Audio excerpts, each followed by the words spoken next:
ضروری نہیں کہ کچھ غلط کرنے سے دکھ ملے غالب، حد سے زیادہ اچھا ہونے کی بھی قیمت چکانی پڑتی ہے۔ ایک مسئلہ یہ بھی چل رہا ہے کہ جس میں بہت سے لوگ مبتلا ہیں، حرکتیں گدھوں جیسی ہوتی ہیں اور ثابت خود کو شیئر کروا رہے ہوتے ہیں۔ واو! کس نے کہا خدا نظر نہیں آتا؟ بس وہی تو نظر آتا ہے جب کوئی بھی نظر نہیں آتا۔ انتہائی حسین کوٹ سے اتنے دور جا کر حاجی بن سکتے ہیں تو ایک دوسرے کے قریب رہ کر انسان کیوں نہیں بن سکتے؟ حاجی صاحب کہلوانے کا لوگوں کو کچھ زیادہ ہی شوق ہوتا ہے نا۔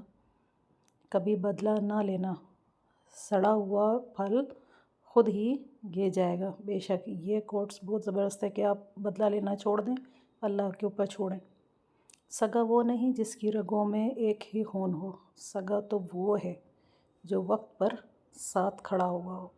زبردست۔ سجدوں میں گرنے سے پہلے ان لوگوں کو گلے لگائیں جو آپ کی وجہ سے اذیت میں ہیں، کیونکہ دل آزاریاں معاف نہیں ہوتیں۔ بے شک اپنی اولاد کے لیے سہولیات زندگی سے زیادہ تربیت کی فکر کریں۔ پرندے اپنے بچوں کو پرواز سکھا دیتے ہیں، گھونسلے بنا بنا کر نہیں دیتے۔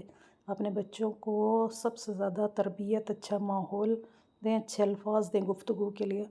اللہ رزق کھول دے تو دسترخوان لمبا کر دو، دیواریں نہیں۔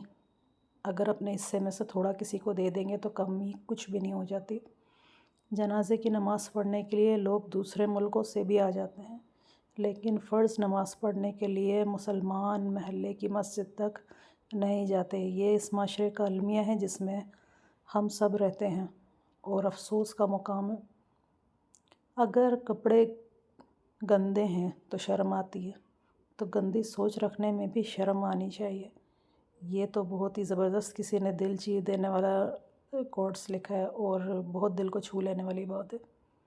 زندہ انسانوں کا دل دکھا کر لوگ میت سے معافی مانگتے ہیں، جیسے کہ وہ سن رہی ہوتی ہے نا کہ وہ اگر اٹھ کے بیٹھ جائے نا تو ابھی اسے دھکا مار کے پھر بھاگ جاتے ہیں کہ مرو جا کے۔